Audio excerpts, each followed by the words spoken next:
ये कहानी एडवर्ड नाम के एक आदमी की है जिसका किसी बीमारी के कारण पूरा चेहरा विकृत हो चुका था। वो जब भी बाहर जाता तो लोग उसे हमेशा अलग ही नज़र से देखते थे। कोई उसका मजाक उड़ाता तो कोई उसे देखकर सिंपैथी देने लगता। इस सब के बावजूद भी वो एक एक्टर बनना चाहता था, लेकिन वहाँ भी उसे कोई सफलता नहीं मिलती। उसे लगता था कि उसकी शक्ल की वजह से ही ये सब हो रहा है। उसका कॉन्फिडेंस बिल्कुल टूट चुका था और कोई उम्मीद भी नहीं बची थी। ऊपर से कंगाली इतनी ज्यादा थी कि छत की लीकेज ठीक करने तक के भी उसके पास पैसे नहीं थे। एक दिन वो सब्जियां काट रहा था, तभी अचानक कोई जोर से उसका दरवाजा नॉक करता है, जिसकी आवाज से वो डर के अपने आप को ही चोट पहुंचा लेता है और जल्दबाजी में वैसे ही दरवाजा खोलकर देखता है तो उसके सामने एक खूबसूरत लड़की खड़ी थी जिसका नाम इनग्रिड था और वो उसके पड़ोस में रहने आई थी। वो उसकी चोट पर पट्टी करती है और ये दोनों जल्द ही अच्छे दोस्त बन जाते हैं। एडवर्ड के लिए ये एहसास बिल्कुल ही नया था। ऐसा पहली बार हो रहा था कि कोई उसे डर के या फिर बेचारे की नज़र से नहीं देख रहा था। बातों बातों में इनग्रिड की नज़र एक टाइपराइटर पर जाती है जहाँ पर एक गहरी लाइन लिखी थी कि वो ताने मारते रहे मैं अपनी शक्ल दिखा दूं, और जब दिखा दी तो उन्होंने डर के मुंह फेर लिए। ये पढ़कर इनग्रिड को भी एडवर्ड का दर्द महसूस होता है। वो पेशे से नाटक लिखती थी, जो सुनकर एडवर्ड उसे अपनी टाइपराइटर गिफ्ट कर देता है और मजाक में कहता है कि बदले में मेरे लिए कोई रोल लिख देना। फिर अगले दिन एडवर्ड अपने रूटीन चेकअप के लिए डॉक्टर के पास जाता है तो वो उसे बताते हैं कि उनके दोस्त का एक नया प्रयोग सफल हुआ है जिससे इस बीमारी को ठीक किया जा सकता है, लेकिन इसमें थोड़ा रिस्क है क्योंकि अभी तक ये किसी इंसान पर ट्राई नहीं हुआ।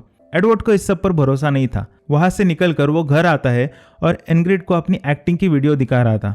तभी इनग्रिड को उसके चेहरे पर एक पिंपल दिखाई देता है और वो उसे फोड़ने की जिद करती है। एडवर्ड शर्मा रहा था और रोकने के लिए इनग्रिड का हाथ पकड़ लेता है और दोनों एक दूसरे की आंखों में देखने लगते हैं। एडवर्ड को लग रहा था कि उनके बीच एक मूवमेंट बन रहा है, लेकिन इनग्रिड ऑकवर्ड होकर वहां से चली जाती है। अब एडवर्ड की खुद के लिए नफरत और भी बढ़ चुकी थी।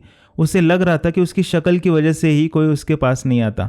एक इनग्रिड ही थी, लेकिन वो भी अब उसे छोड़कर चली गई थी। गुस्से में वो रिस्क लेकर ही सही इलाज करवाने की ठान लेता है, क्योंकि अगर उसके साथ कुछ गलत भी होता है तो जो हो रहा है उससे बुरा और क्या ही हो सकता है। उसका इलाज पूरा होने के बाद डॉक्टर उसकी शक्ल जैसा एक मास्क बनवा कर उसे देते हैं ताकि वो ठीक होने के बाद अपने चेहरे का फर्क महसूस कर पाए। घर लौटते समय उसे रास्ते में एक आदमी दिखाई देता है जो उसी की बिल्डिंग में रहता था। वो अपनी गर्लफ्रेंड के साथ हंसी मजाक करते हुए जा रहा था और ये देखकर भी वो यही सोचने लगता है कि अगर उसकी भी शक्ल ठीक होती तो शायद ऐसी जिंदगी वो भी जी रहा होता। वो घर वापस आता है और उस रात बाहर बहुत शोर हो रहा था।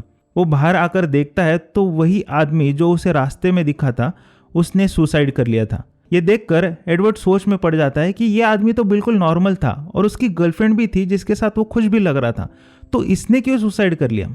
इसी बहाने इनग्रिड फिर से उससे बात करने लगती है और बताती है कि उसने एक नाटक लिखना शुरू किया है, लेकिन उसके बारे में अभी ज़्यादा कुछ बता नहीं सकती। कुछ दिन ऐसे ही गुजरते हैं और एडवर्ड को बहुत तकलीफ हो रही थी। उसके चेहरे की स्किन किसी छिलके की तरह निकलने लगती है, लेकिन धीरे धीरे उसमें बदलाव नजर आ रहा था। एक दिन वो आईने में देखता है तो वो काफी हैंडसम और जवान दिख रहा था और उसकी शक्ल पूरी तरह से ठीक हो चुकी थी। वो समझ नहीं पा रहा था कि अब करना क्या है, तो वो बस बाहर निकलकर चलने लगता है। वो महसूस कर रहा था कि एक नॉर्मल आदमी होना क्या होता है। कोई उसे पलट कर नहीं देख रहा था और ना ही कोई उसका मजाक उड़ा रहा था।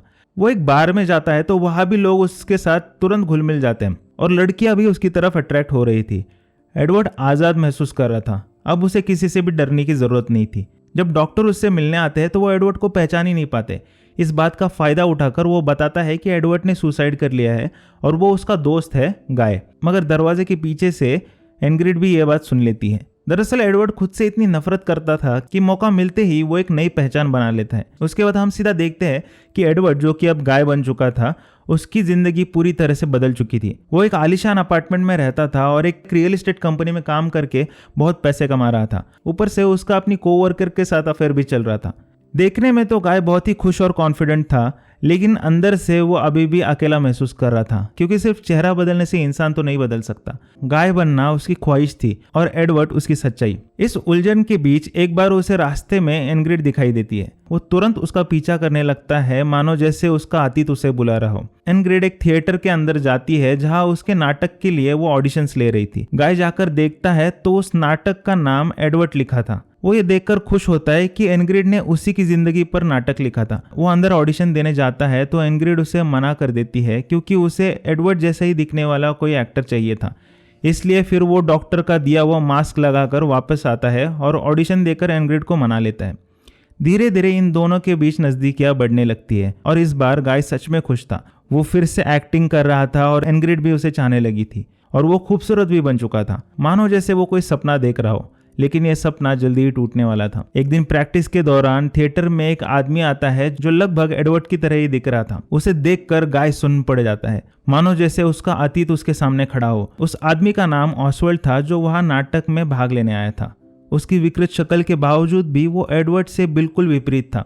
उसका कॉन्फिडेंस और बात करने का तरीका सबको आश्चर्य से भर देता है। सबसे दोस्ती करने में उसे बिल्कुल भी वक्त नहीं लगता और इनग्रिड भी उससे बहुत ज्यादा प्रभावित थी।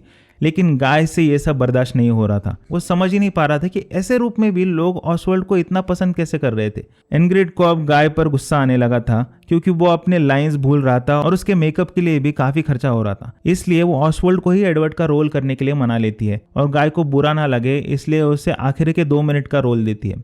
गाय अब जलन और गुस्से से भर चुका था, लेकिन उससे भी ज्यादा वो अपने आप को कोस रहा था। बार बार उसे ये एहसास हो रहा था कि ये सारा प्यार और शोहरत उसकी भी हो सकती थी अगर उसने अपना इलाज नहीं करवाया होता। नाटक पहले शो में ही हिट हो जाता है और सभी ऑसवर्ल्ड की भर भर के तारीफ कर रहे थे और वही गाय की तरफ किसी का ध्यान भी नहीं था। इनग्रिड भी गाय को छोड़कर ऑसवर्ल्ड से प्यार करने लगती है। फिर कुछ और शोज के बाद वो गाय को नाटक से पूरी तरह निकाल देते हैं। ऑसवर्ल्ड भले ही दिल का अच्छा था और उसका ऐसा कोई इरादा नहीं था, लेकिन वो एक हवा के झोंके की तरह आया था जिसने गाय के सपनों का घर पत्तों जैसे बिखेर दिया था। लगातार कुछ न कुछ बुरा होता देख गाय अपना आपा खो देता है और एक चालू शो के बीच घुसकर ऑसवर्ल्ड पर हमला कर देता है और अपने बचाव में ऑसवर्ल्ड उसे धक्का देता है तो वो जाकर एक दरवाजे वाले प्रॉप पर टकराता है, जिससे वो दरवाजा और उसके ऊपर की भारी लाइट्स उस पर गिरती है। अगले सीन में इनग्रिड और ऑसवर्ल्ड एक मशहूर एक्टर के साथ इस नाटक पर आधारित एक मूवी बनाने की बात कर रहे थे और गाय पूरा पट्टियों में लिपटा हुआ उनके सामने बैठा था। दरअसल उस हादसे के बाद इनग्रिड और ऑसवर्ल्ड उसे अपने घर लाकर उसका ख्याल रख रहे थे। कुछ महीनों बाद एक फिजियोथेरेपिस्ट गाय को कसरत करवा रहा था। उस समय वो थेरेपिस्ट देखता है कि ऑसवर्ल्ड जैसे विकृत शक्ल वाले आदमी के साथ इनग्रिड जैसी खूबसूरत लड़की थी और ऊपर से वो माँ भी बनने वाली थी।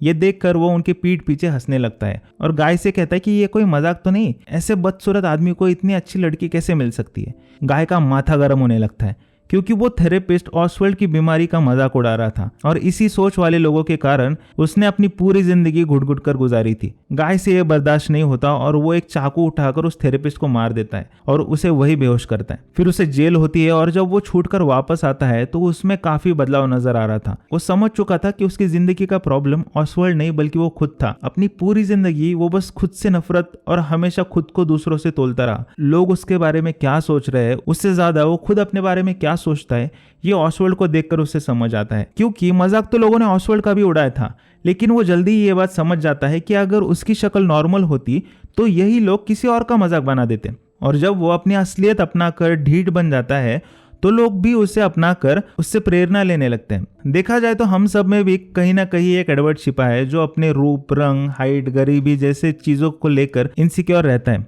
लेकिन असल में ये सब हमारे ही पाला हुआ भूत है और दुनिया हमें उसी नजर से देखती है जिस नजर से हम अपने आप को देखते हैं। फिर ऑसवर्ल्ड और इनग्रिड गाय से मिलने आते हैं और खाना ऑर्डर करते समय गाय कंफ्यूज होता है कि क्या ऑर्डर करूं और टेंशन में आ जाता है, जिसपे ऑसवर्ल्ड कहता है कि मेरे दोस्त तुम बिल्कुल भी नहीं बदले और सब हंसने लगते हैं और कहानी यही समाप्त होती है।